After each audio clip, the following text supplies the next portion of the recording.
This is Livalula. She is a 1984 Tiara built S2 9.2, just under 30 feet. She comes with a 10-foot Carib rib with 25 horsepower Johnson outboard. The Johnson's quite old, but it runs real well. You'll notice that she is a sloop with a 5-foot draft and skeg set rudder, steps on the mast, and all of the run rigging is between 6 months and 3 years old. Full bimini top. The sails were repaired and stitched professionally this year, but they only have a couple of seasons left in them. They're quite old. These are pylon boards for marinas that don't have any padding. You'll notice that on the forward hatch she has battens, and they are adjustable gunwale rails, tip to stern.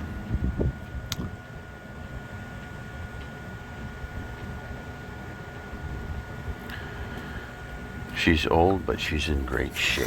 We just put 3,000 miles under her keel, cruising the Gulf Coast from Mexico to Florida and through the Bahamas and the Exumas.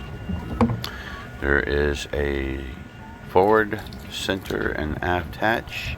The forward hatch is also an escape hatch. The new canvas top was recently waterproofed with Flexi-Seal.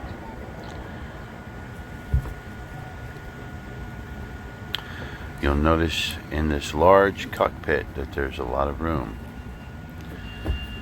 The winches are dual speed self-tailing, as well as brakes. Everything runs back to the cockpit for single-handed sailing.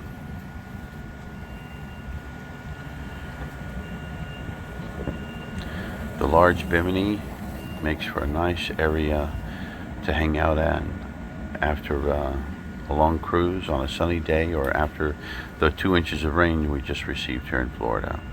That is the first of 3 hand pumps. The center cockpit table that is removable.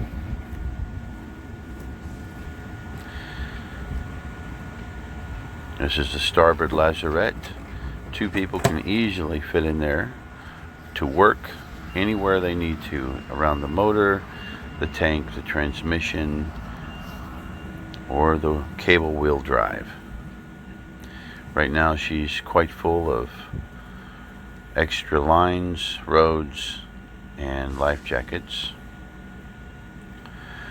You can see that the drive shaft has been completely replaced, all the way from the coupler back through to the propeller, including resetting the strut and rebuilding the rudder with all stainless and 16-pound density foam. There is a high pressure deck wash. Those lead to underwater lights. We'll talk about them in a minute.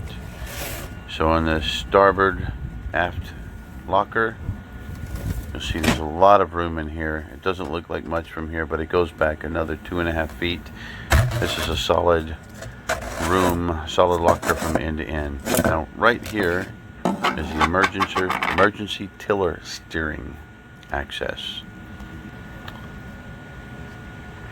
In the port aft locker, we keep dive gear and extra batteries. You'll see we have 3 deep cell marine batteries in here, and they stand on a separate charging system.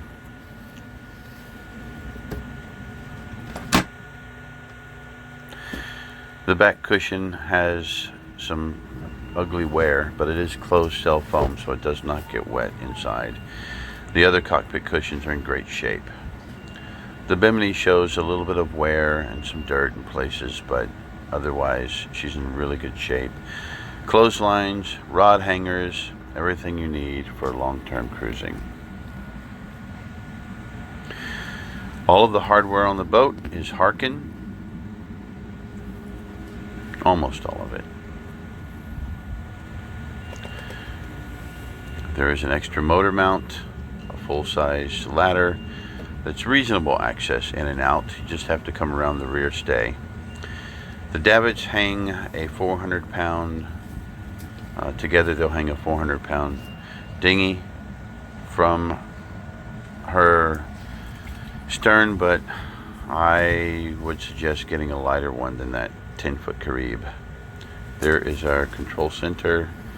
Nice pedestal steering with 3 LED ports. Our depth finder, green lit compass, and a place for your navionics. Well, let's go forward. You'll notice the hatch cover has a custom cover on it. As a matter of fact, all the hatches have custom covers as well to the sails.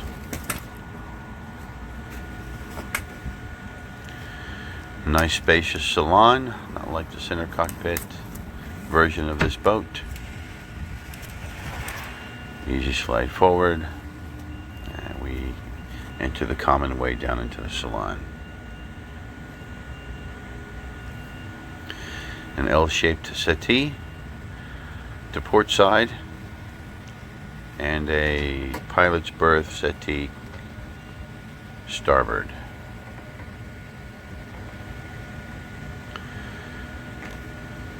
A small but well-functioning galley with lots of storage. 6'4" headroom, a deep stainless sink, and that is for our water maker. Multiple storage compartments.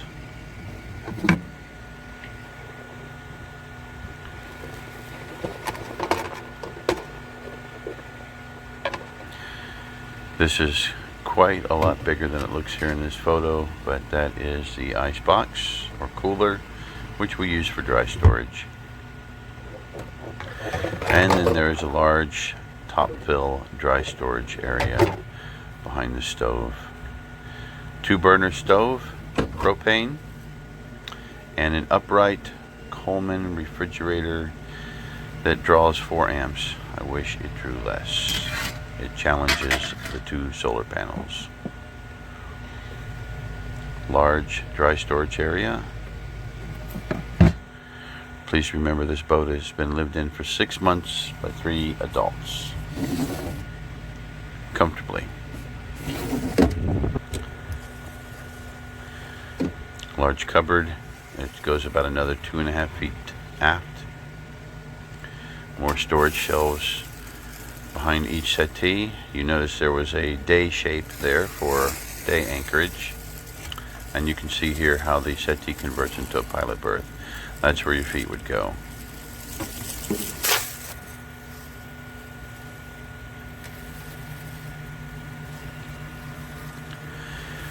A large removable table, an old oil lamp, operational, LED lighting in most of the lights, more storage, and a captain's locker.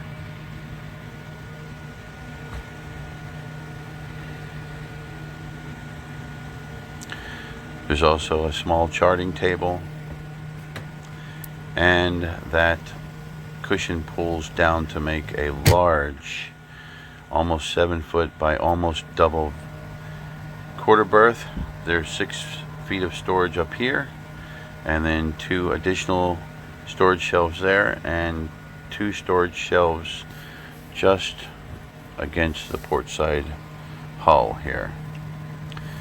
You notice there was a charger system down below, a charger system up above, and this is the gauge that shows the voltage of our starter battery, which is charging now. 2 charging systems really does help.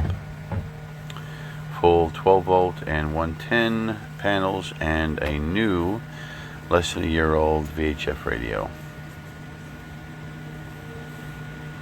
That area converts into the quarter berth.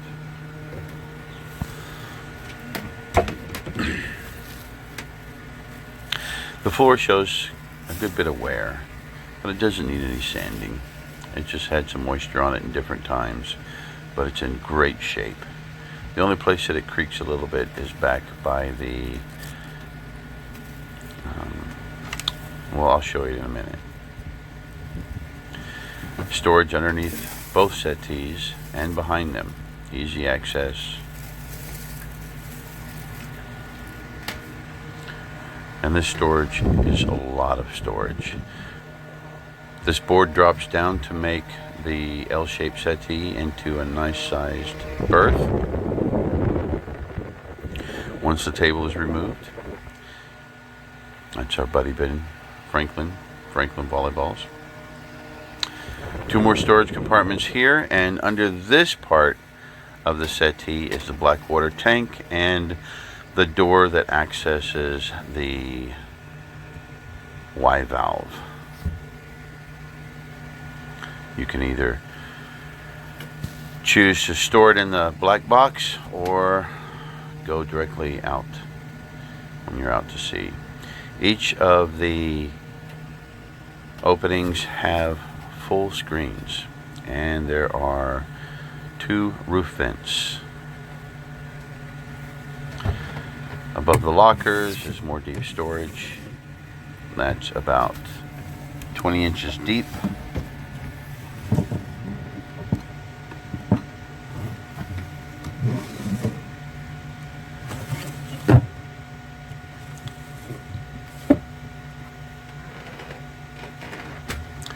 A small hanging locker and a decent sized double locker.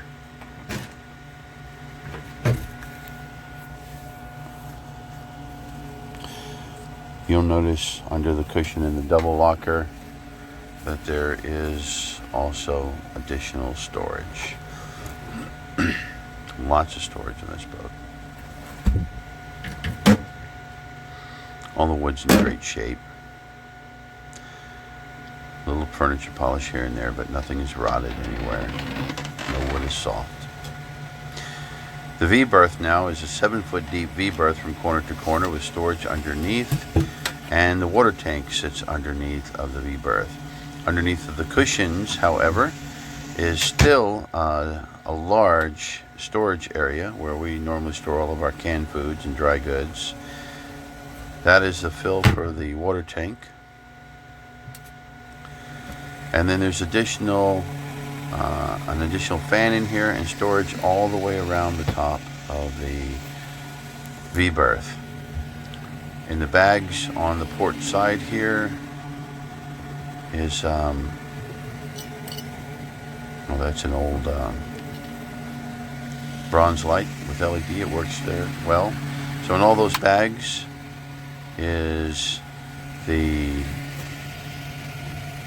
jack lines, harnesses, sea anchor, bosun's chair, electrical access, ropes and lines. That is a spinnaker and a storm sail. Let's move into the head. There's another vent in the ceiling and a venting window.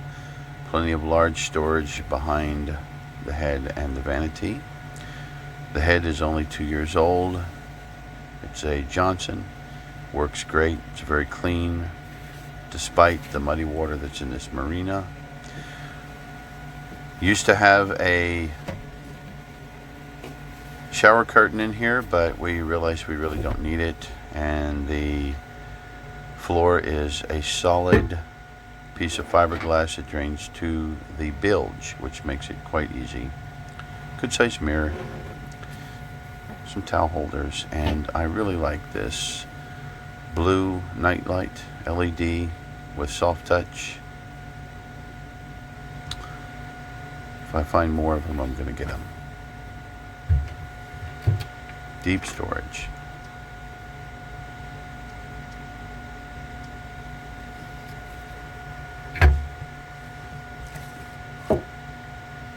All of this stays real dry.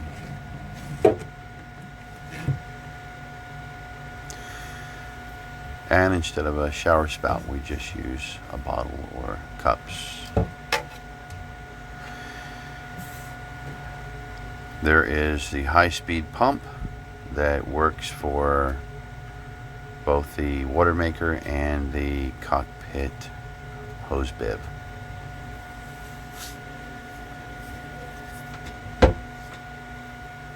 There's a 110 outlet in there for when you're dockside, in case you need a hairdryer.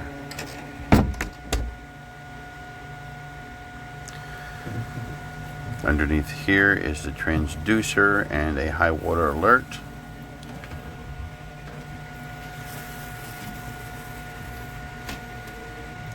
Let's take a look and just see how easy it is to take a look at the water maker system. This is a homemade reverse osmosis system. You can see how to operate it on YouTube. It does a real fine job for washing dishes, washing clothes, taking baths, but I personally don't want to drink it. But I've never had a problem with rainwater and available RO water everywhere we've gone. We've never run out of water. So one-handed here, removing the ladder and the engine cover. There's a safety on that clip to keep it from coming loose in storms. Does a good job. And there she is.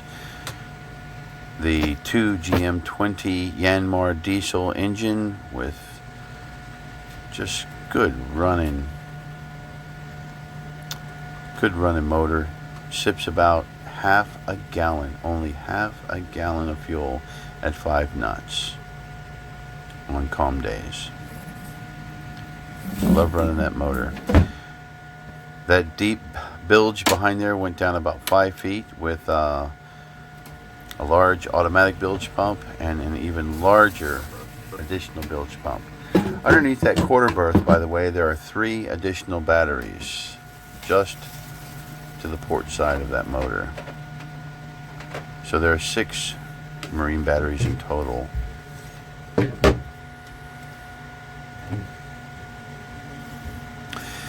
Oh, and for the back hatch, there is this custom-made screen with zipper entry, so that all your openings are covered. But I've got to tell you, they work for mosquitoes and flies, but not for the no-see-ums. Little bitty mosquito rings that you can burn work real good for the no-see-ums. And bay leaves and cloves, that's what we found, and it works great. There's another fan here, but I wanted to turn on those breakers to show you our cockpit lighting. This is red LED cockpit lighting, so you keep your night vision and you can still see what's going on in the cockpit. It illuminates everything in there at night. The compass is a green illumination. And then over here is our switch to our 2 underwater LED high output white lights, which really come in handy. Well, that is Libalula. We hope you've enjoyed this video. If you have any questions, please feel free to ask.